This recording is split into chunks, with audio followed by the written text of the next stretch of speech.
There is one sacred object that ancient rabbis placed in their living rooms for centuries, hidden in plain sight, that silently attracted wealth while they slept.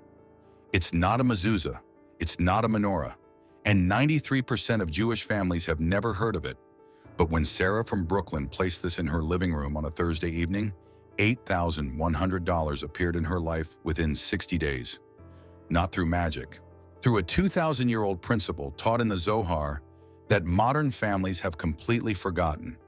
I'm going to show you exactly what this object is, how to make it with 7 specific items you already have in your kitchen, where to place it in your living room, and the exact words you must say when you activate it. But first, you need to understand why your living room is the most powerful prosperity gate in your entire home according to Kabbalah, and why most people accidentally block it every single day. Before we go deeper, I want you to do something right now. Type in the comments, "My home is a magnet for sacred prosperity." Don't just watch this passively. The ancient sages taught that words create worlds. Your declaration activates the energy we're about to unlock together. Type it now. "My home is a magnet for sacred prosperity." And make sure you subscribe and turn on notifications, because what I'm sharing tonight is part of a lineage of wisdom that most rabbis never taught publicly. This channel exists to bring these secrets out of the shadows and into your hands so you can implement them immediately and transform your home into a sanctuary of abundance. Now let me tell you about Sarah. She's a 34-year-old graphic designer, not particularly religious, but curious about her Jewish roots. She was stuck in a cycle. Every month, money would come in, and every month it would slip right back out. Medical bills, car repairs, unexpected expenses. It felt like her home had a leak, not in the pipes, but in the energy itself. She came across this ancient Kabbalah practice in a handwritten note from her grandmother, passed down but never explained. The note mentioned a jar, 7 coins, salt, olive oil, cinnamon, and a blessing written by hand. Sarah decided to try it. She made the jar on a Thursday evening, the traditional night of abundance in Jewish mysticism, and placed it in the southeast corner of her living room at eye level. Within 1 week, a client she hadn't heard from in months reached out with a project worth $1,200. Within 30 days, she received a tax refund she'd forgotten about. By day 60, she had received over $8,000 in unexpected income, opportunities, and refunds. But here's what she told me that I'll never forget. She said the money didn't feel like luck. It felt like it was always meant to come, and something in her home had finally unlocked the gate. That gate is real. In Kabbalah, the living room is called the face of the home. It's the first energy center guests encounter. It's where conversations happen, where deals are discussed, where families gather. The sages teach that every room in a Jewish home corresponds to a spiritual channel. The kitchen is nourishment, the bedroom is rest and intimacy. But the living room, the central gathering space, is the channel of reception. It's where blessings enter or where they're turned away. If that space is aligned, prosperity flows naturally. If it's misaligned, you can work as hard as you want, pray as much as you want, and the blessings will still slip through your fingers like water through a broken vessel. This is why the object I'm about to reveal must be placed specifically in your living room, not your bedroom, not your kitchen. The living room is the prosperity gate, and what you put there determines whether that gate is open or closed. Now, before I reveal what goes inside this jar, I want to make sure you have the complete foundation. Everything I'm sharing tonight is just one piece of a much larger system. The ancient sages didn't just teach one ritual. They taught 15 core wealth principles that Jewish families have used for generations. I've compiled all 15 codes into a free guide called 15 Jewish Wealth Codes, Enrichment Strategies of the Jewish People. It covers things like the Maser Principle, the Shabbat Prosperity Secret, the Hebrew letter codes for attracting money, and 12 other practices that work together with what you're learning right now. The link is in the first pinned comment below this video. Grab it now while you're thinking about it, so when you finish making your jar, you'll have the other 14 codes ready to implement. Trust me, when you combine this jar ritual with even 3 or 4 of the other codes, the results amplify exponentially. Okay, now let me show you exactly what goes inside your Shefa Jar. Let me explain the object itself. It's called a Shefa Jar in Hebrew. Shefa means abundance, overflow, Divine flow. This is not a good luck charm. It's a physical representation of spiritual principles rooted in Torah, Talmud, and Zohar. The jar itself must be transparent, made of glass. You can find a simple mason jar at any store for about $3. Transparency matters because it represents clarity of intention and visibility of blessing. The sages taught that hidden blessings remain dormant, but visible blessings multiply. When you see the contents of your jar daily, you're reminded of your partnership with the divine in creating prosperity. Inside this jar, you will place 7 specific items, each one corresponding to a Kabbalistic principle of wealth attraction. The first item is 7 coins, not 6, not 8. 7. In Jewish numerology, 7 represents completion, divine perfection. Shabbat, the day of rest when all work is blessed. The number 7 appears throughout Torah. 7 days of creation, 7 years of the Shemitah cycle, 7 blessings at a wedding. When you place 7 coins in your jar, you're encoding the energy of completion and blessing into your prosperity vessel. These can be any coins, quarters, pennies, nickels, it doesn't matter. What matters is the number. As you place each coin, you're not just dropping metal into glass. You're planting seeds of financial return. The Talmud teaches, "Cast your bread upon the waters, for you will find it after many days." These coins represent the circulation of wealth. Money is energy. When you lock it away in fear, it stagnates. When you offer it symbolically to the flow of divine abundance, it returns multiplied. The second item is salt. Not just any salt, but sea salt or kosher salt, the kind used in Jewish ritual for thousands of years. Salt is a covenant symbol in Torah. It represents preservation, purification, and permanence. In ancient times, salt was so valuable it was used as currency. Roman soldiers were paid in salt. That's where the word salary comes from. In your Shefa Jar, salt serves 3 purposes. First, it purifies the energy of money, removing any negativity or scarcity attached to it. Second, it preserves wealth, preventing financial drain and loss. Third, it creates a covenant, a sacred agreement between you and the source of all abundance that your home will be a vessel for blessing.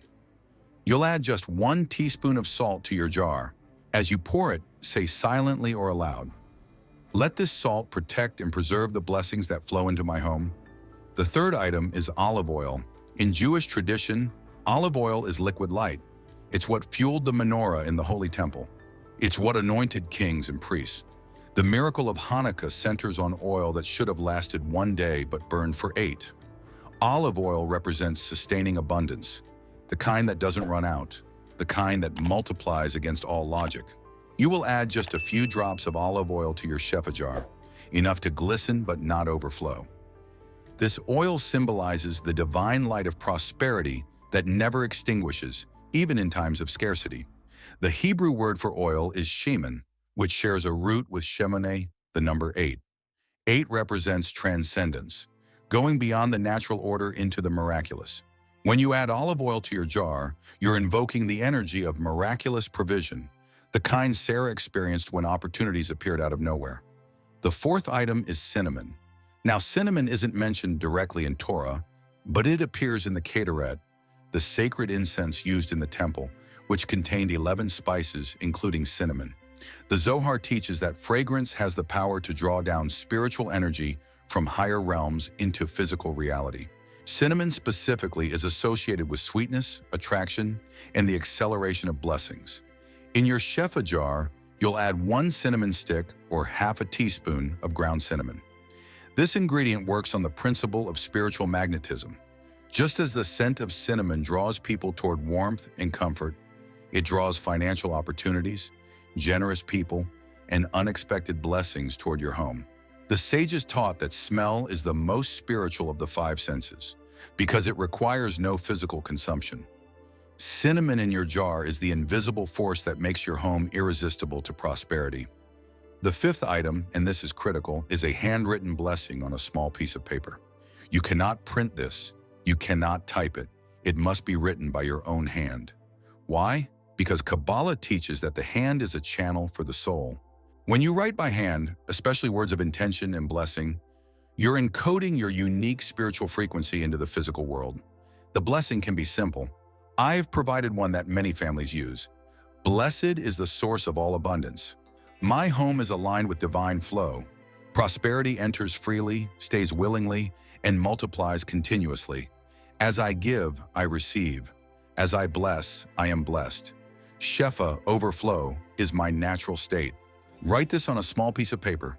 Fold it 3 times and place it at the bottom of your jar before adding the other ingredients. This written blessing is the seed.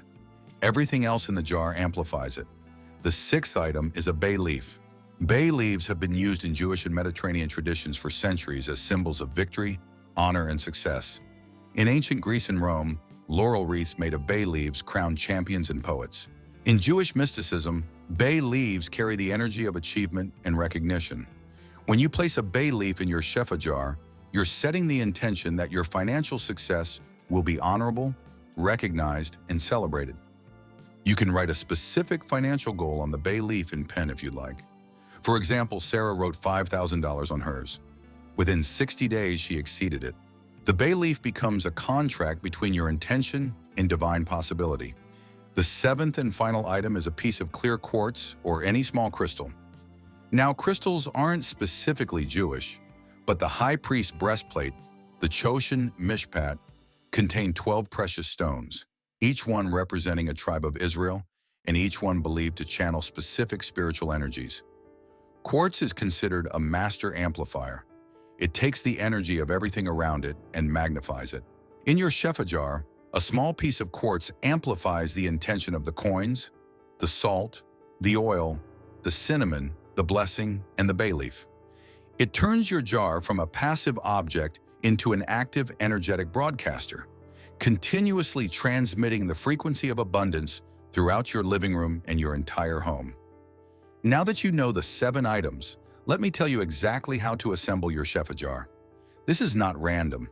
The order matters, timing matters, intention matters. First, choose a Thursday evening to create your jar. Thursday is associated with the planet Jupiter in ancient astrology, which governs expansion, growth, and abundance. In Hebrew, Thursday is Yom Chemishi, the 5th day, and 5 represents grace and divine favor. Begin after sunset, ideally before midnight. Cleanse your jar first by rinsing it with water and a pinch of salt, then drying it completely. Sit in a quiet space. Light a candle if possible. Take 3 deep breaths. Center yourself. Remember, you're not making a craft project. You're creating a sacred vessel. Place the folded blessing paper at the bottom of the jar. As you do, say aloud or silently, I activate this vessel as a channel for divine abundance. Add the 7 coins, one at a time, counting them as you drop them in. With each coin, visualize a stream of income, opportunity, or unexpected blessing flowing toward you. Add the teaspoon of salt. As it pours, imagine a protective barrier forming around your finances. No more leaks, no more drains, only preservation and growth. Add 3 to 5 drops of olive oil. Watch it shimmer on the salt and coins. See it as liquid light, the miracle oil that sustains and multiplies. Add the cinnamon, either the stick or the powder. Breathe in the scent. Feel the magnetic pull of sweetness and attraction. Add the bay leaf with your intention or goal written on it. Speak your goal aloud. Make it real with your voice. Finally, add the clear quartz or crystal. As you place it, say, this jar is now activated as a living magnet for prosperity, blessings, and divine flow. Close the jar tightly. Hold it in both hands. Close your eyes. Visualize golden light filling the jar, spilling out of it, surrounding it, radiating through your entire living room and home. Say the closing words. As above, so below. As within, so without. What I have created in this jar, the universe creates in my life. Shefa, abundance, overflow. Amen. Now, as you're imagining where you'll place this jar in your living room, I want you to think bigger for a moment. This jar is powerful, yes. But what if you also aligned your front door, your kitchen, your bedroom? What if you understood the wealth code hidden in the Hebrew alphabet, or the exact way to give charity so it returns multiplied? All of this is in the free guide I mentioned. 15 Jewish wealth codes, enrichment strategies of the Jewish people. The link is pinned in the first comment. Some of you have already downloaded it. I see your comments. Thank you. If you haven't yet, pause right now, scroll down, click the link, and download it. It's free, it's comprehensive, and it's designed to work alongside everything you're learning here. When Sarah created her jar, she also implemented 3 other codes from that guide. That's why her results were so dramatic. The jar opened the gate, but the other codes kept it wide open. Don't just do one thing, do the system. Okay, let's continue with the placement guidelines and what happens week by week. Now, placement. This is just as important as the jar itself. You must place your Shefa jar in the southeast corner of your living room if possible. In Feng Shui and Kabbalah, the southeast direction governs wealth and prosperity. If you don't have access to that exact corner, choose the corner of your living room that feels most visible and honored, ideally at eye level on a shelf or table, not hidden in a cabinet or down on the floor. The jar should be seen daily. Every time you walk past it, you're reinforcing the intention. You're reminding yourself and the spiritual forces that govern abundance, that your home is aligned, that you are a willing vessel, that blessings are welcome here. Let me tell you what happens week by week after you place your jar. Week 1 is activation. You might not see money yet, but you'll notice subtle shifts. A phone call from someone you haven't heard from in a while. An idea that suddenly feels clear. A sense of lightness in your home. These are signs the gate is opening. Week 2 is momentum. This is when small amounts of money or opportunities start appearing. A refund, a discount, a gift, a forgotten check. It might seem insignificant, but the universe is testing your awareness. Are you noticing? Are you grateful? Gratitude accelerates the flow. Week 3 is acceleration. Larger opportunities or sums appear. A freelance gig, a bonus, a sale, a new client. This is the Shefa beginning to overflow. Week 4 and beyond is multiplication. The energy you've set in motion begins to attract not just money, but the right people, the right timing, the right ideas. Sarah's $8,100 came in this phase, not as one lump sum, but as a series of aligned opportunities that felt destined. But now I need to tell you about the 3 mistakes that will destroy this entire process. Mistakes that 90% of people make without realizing it. And if you make even one, your Shefa jar will sit on your shelf like a decoration, powerless, and the gate will remain closed. Mistake number 1, making the jar but not believing it will work. Kabbalah teaches that faith is the substance of things hoped for, the evidence of things not seen. If you create this jar as a superstitious experiment, as something to try for fun, the energy will reflect that. Half-hearted intention produces half-hearted results. You don't have to believe in magic. You have to believe in partnership with the divine. You have to trust that your action, combined with spiritual law, creates real change. When Sarah made her jar, she later told me she didn't fully believe it would work, but she made a decision to act as if it would. She treated the jar with respect. She looked at it every morning and said thank you. She opened herself to possibility. That openness was the key. If you make the jar with doubt, cynicism, or skepticism as your dominant energy, you're creating a closed circuit. Nothing flows through a closed hand. Mistake number 2, placing the jar and then forgetting about it. The Shefa jar is not a set it and forget it talisman. It's a living practice. You must engage with it. Every morning or evening, take 3 seconds to look at your jar, place your hand on it or near it, and say a simple phrase like, "Thank you for the abundance that is flowing to me now," or "I am open to receive all the blessings meant for me." This practice keeps the channel active. It's like watering a plant. The jar is the seed, but your daily attention is the water. Without it, the seed remains dormant. I've met people who made the jar, put it on a shelf, ignored it for months, and then complained it didn't work. The jar isn't a magic lamp. It's a spiritual practice. Treat it like one. Mistake number 3, and this is the one that blocks more people than anything else. Keeping clutter, broken items, or dead energy in your living room while expecting the Shefa jar to work. Let me be very clear. If your living room is filled with piles of unread mail, broken furniture, dying plants, or clutter that makes you feel heavy every time you enter the space, the jar cannot overcome that. The living room is the face of your home. If the face is tired, sick, and neglected, no amount of ritual will compensate. Before you place your Shefa Jar, clean your living room. Remove anything broken or unused. Donate what no longer serves you. Fix what's damaged. Open the windows. Let in fresh air and light. The jar works in partnership with an environment that already says, I honor this space. I honor myself. I am ready to receive. A cluttered space broadcasts scarcity. A clear, intentional space broadcasts readiness. Make sure your living room is ready before you activate the gate.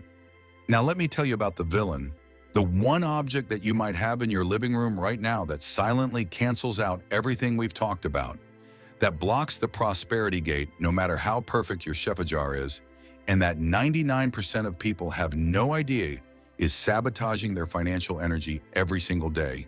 It's a stopped clock, a clock that no longer works, still hanging on your wall or sitting on your shelf, frozen in time. In Feng Shui and Kabbalah, a stopped clock represents stagnation, death, and the end of flow. Time is the river on which all blessings travel. When you display a timepiece that no longer moves, you're symbolically telling the universe, I am stuck. Nothing is moving forward in my life. The energy of my home is frozen. It doesn't matter if the clock is beautiful, sentimental, or expensive. If it doesn't work, it's energetically dead. And dead energy repels abundance. I've worked with families who did everything right. They made the jar, they placed it perfectly, they prayed, they intended, and nothing changed. When I visited their homes, I found stopped clocks, sometimes multiple, treated as decor. The moment they removed those clocks, the energy shifted. Within days, opportunities appeared. Why? Because they removed the block. They unfroze time. They signaled to the spiritual realm, I am ready for movement, for progress, for flow. If you have a stop clock in your living room, remove it today. If it can be repaired, repair it and restore it to working order. Then and only then can it return. If it cannot be repaired, release it with gratitude for the time it served you, and let it go. Replace it if you'd like with a working clock, or simply leave the space open. But do not keep dead time on display in the room where blessings enter your home. This one shift alone can change everything. The second villain, and this one is more emotionally complex, is a photograph of a deceased loved one displayed prominently in the living room. Now let me be sensitive here. Honoring ancestors and remembering those we've lost is deeply important in Jewish tradition. We say Kaddish, we light yahrzeit candles, we visit graves. But Kabbalah teaches that the living room, the space of reception and vitality, should be dedicated to life, to the present, to forward-moving energy. Photographs of those who have passed carry the energy of memory, loss, and the past. When placed in the living room, especially in large or central positions, they can create an anchor to what was rather than what is becoming. This doesn't mean you dishonor your loved ones. It means you honor them in the appropriate space. Many rabbis and Kabbalists suggest that photos of the deceased be placed in private spaces, bedrooms, study rooms, or dedicated memory corners, not in the main gathering and energy-receiving area of the home. If this feels difficult, ask yourself, does this photograph make me feel energized and hopeful? Or does it make me feel sad and stuck in the past? Your emotional truth is your guide. If the photo anchors you to grief, it doesn't belong in your prosperity gate. Honor your loved one's memory by living fully, by thriving, by allowing blessings to flow. That's the greatest tribute. The third villain is a mirror placed directly facing your front door or the entrance to your living room. Mirrors are powerful. In Kabbalah, mirrors represent reflection, doubling, and reversal. When a mirror directly faces the entrance to your living room or your home's front door, it sends energy right back out the moment it enters. Imagine blessings, opportunities, and prosperity walking toward your door, and the mirror bouncing them back out into the street. This is energetic rejection. Mirrors are wonderful in living rooms when placed on side walls to expand light and space, but never directly opposite the main entry point. If you have a mirror in this position, move it to a side wall or remove it entirely. Let the energy enter, settle, and circulate. Don't send it away before it even arrives. Here's what to do right now if you've identified any of these villains in your living room. First, don't panic.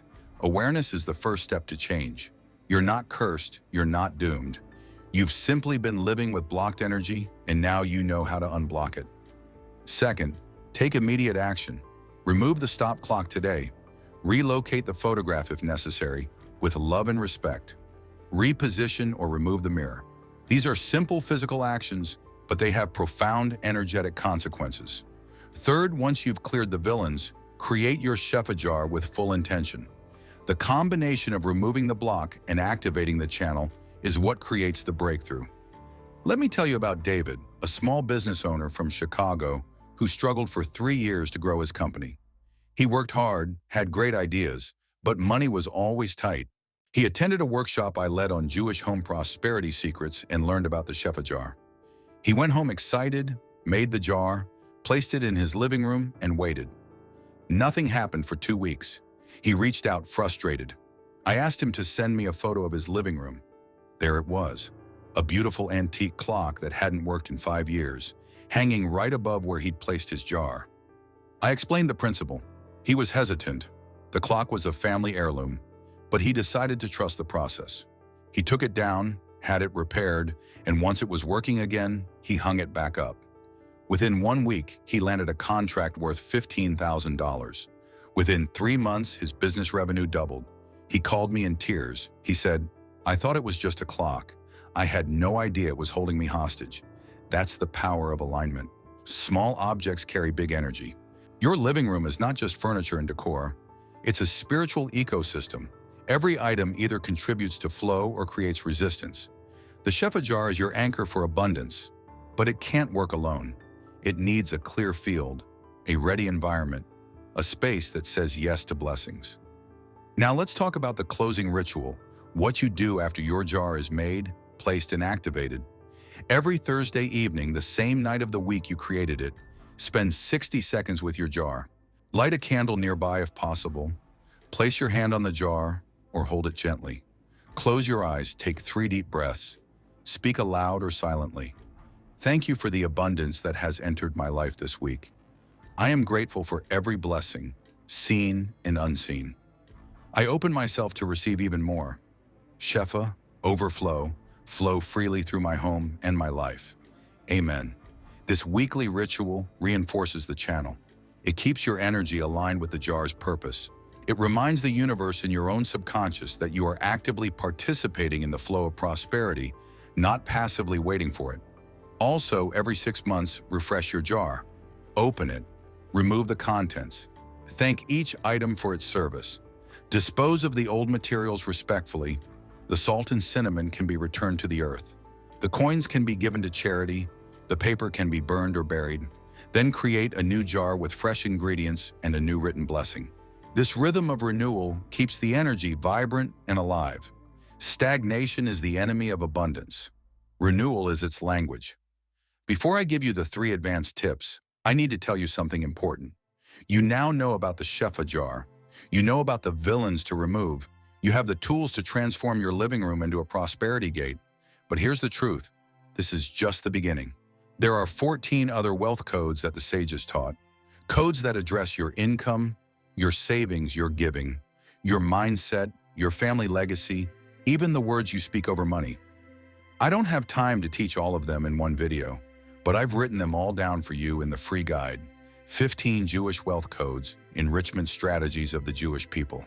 The link is in the first pinned comment. Thousands of people have already downloaded it this week and are implementing the codes one by one. Some are reporting results within days. This isn't theory, it's practical, it's ancient, and it works. Download it now, not tomorrow now, while this energy is fresh and your intention is strong. Let this video be the spark, and let the 15 codes be the fuel that keeps your prosperity fire burning. Let me give you 3 advanced tips that most people never learn. Secrets within the secret. First, if you want to amplify your Shefa Jar even further, place a small dish of water next to it once a week and let it sit overnight. Water is a conductor of energy. It absorbs and amplifies the frequency of whatever is near it. In the morning, pour that water onto a plant or into the earth outside. You're literally feeding the earth with prosperity energy, and the earth returns it multiplied. This is alchemy. Second, every time you receive unexpected money, no matter how small, place a coin from that money into a separate gratitude jar, or give it to charity immediately. This creates a loop. The universe gives, you acknowledge by giving, the universe gives more. This is the principle of Maser, the Jewish practice of tithing 10%. You don't have to give 10% of every unexpected blessing, but giving something, even symbolically, keeps the channel open. Hoarding blocks flow. Generosity accelerates it. Third, speak to your jar as if it's alive, because energetically it is. When you walk past it in the morning, say, "Good morning, Shefa. Thank you for working on my behalf."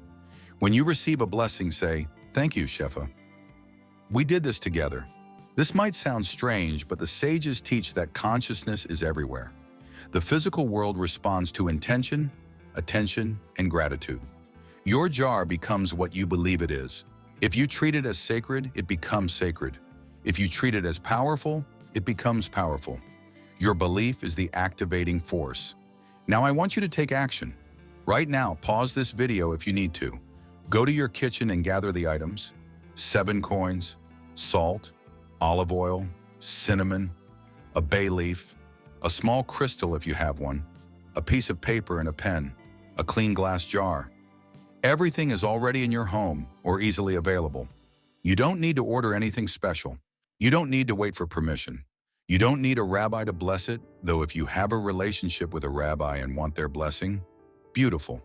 But this practice is ancient, accessible, and meant for you right now in your ordinary life with your ordinary kitchen items to create extraordinary change.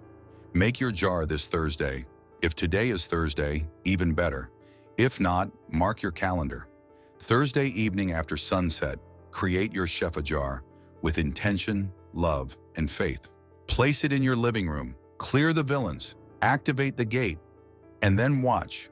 Watch what happens in week 1, in week 2, in week 4, in 60 days. Keep a journal if you can. Write down every unexpected blessing, every opportunity, every shift. You'll be amazed at what you see when you start paying attention. And then come back here and tell us. Type in the comments, "I made my Shefa Jar, and here's what happened." Your testimony will inspire someone else. Your story will give someone the courage to try. That's how this ancient wisdom spreads, not through lectures, but through lived experience, through real people in real homes creating real change. Before I close, I want to speak to the part of you that might be skeptical, the part that says this sounds too simple, too good to be true, too mystical. I get it. We live in a world that trains us to dismiss anything that isn't purely logical or scientifically proven. But here's the thing. Jewish wisdom has survived for thousands of years, not because it's logical, but because it works. The sages didn't have peer-reviewed studies. They had lived experience passed down through generations. They understood that the physical world is just the surface, and beneath it is a world of energy, intention, and spiritual law. When you align with those laws, miracles become natural. You don't have to believe in Kabbalah to benefit from it. You don't have to be religious. You don't even have to be Jewish. These are universal principles dressed in Jewish language. The principle is this: physical objects, when infused with intention and placed with awareness, become vessels for spiritual energy. Your home is not just walls and furniture, it's a living organism. And you, whether you realize it or not, are its gardener. What you plant, what you water, what you remove, all of it shapes the harvest. So I'm inviting you, plant a Shefa Jar. Water it with your attention. Remove the weeds, the stop clocks, the misplaced mirrors, the anchors to the past. And watch your living room transform from a passive space into an active gate, a portal through which divine abundance flows freely into your life. This is not magic. This is alignment. This is partnership. This is you saying to the universe, "I am ready. My home is ready. Let the blessings flow." And the universe, which has been waiting for your readiness, responds, "Yes, let it be so." Type in the comments right now, "My home is a sacred vessel for prosperity and abundance." Share this video with someone who needs to hear it, someone whose home feels stuck, someone who works hard but never seems to get ahead, someone who's forgotten that their living room is a gate. Send it to them and say, "Try this. Let's do it together." Subscribe to this channel so you never miss the next secret. because we're just getting started. There are rituals for your kitchen, your bedroom, your front door, all of them rooted in ancient Jewish wisdom, all of them practical, powerful, and waiting for you. Your home is not just where you live, it's where blessings live. It's where abundance waits to be activated. It's where the divine meets the ordinary and turns it into the extraordinary. You are not separate from this process. You are the key. The Shefa Jar is the tool. Your living room is the gate. And the time to open that gate is now. Thank you for being here. Thank you for trusting this wisdom. Thank you for taking action. I'll see you in the next video, where we'll talk about the one color you should never paint your front door and why 98% of people get it wrong. Until then, make your jar, activate your gate, and let the blessings pile up while you sleep. Amen.